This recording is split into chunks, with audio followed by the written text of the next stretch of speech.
Sizlardan iltimos farzandingizga yo'l bering. Yaponiyaliklar nima uchun aqlli? O'sha Yaponiyaga yaqin bo'lgan Koreya, o'sha Xitoy, imенно shu dengizga yaqin qismlari aqlli hisoblanadi. Nega? Sababi bitta. Sababi ular dengiz mahsulotlarini ko'p iste'mol qilishadi. Dengiz mahsulotlarida yod ko'p miqdorda bo'ladi. Yod homiladorlik davrida tuxum hujayra paydo bo'lganda chaqaloqning 1 haftaligidan 12 haftaligicha bo'lgan jarayonda nerv shakllanadi.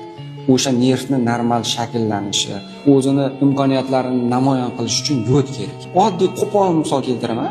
Odamlar 20 ga kirdi. 20 ga kirgandan keyin yod iste'mol qilib boshlasa, masalan, bu o'sha uy misolida keltiradigan bo'lsak, ko'tarib bo'lgandan keyin betonning ichiga armaturani qanaqa qilib o'rnatasiz? Bu xuddi o'shanaqa 20 yoshli shaxsga yod bergandek gapda. Yodni homiladorlik davridan boshlab 16 yoshgacha berish kerak. Yodning ahamiyati nervni shakllantirib berishda.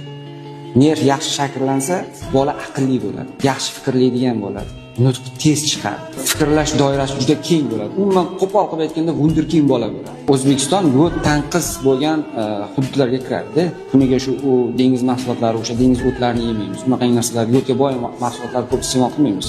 Maslahat beraman, homilador ayolingizga, o'sib kelayotgan bolangizga yod berish. Agar farzandimdan professor, olim, ulamo, fan doktori, buyuk odam chiqsin deydigan bo'lsangiz,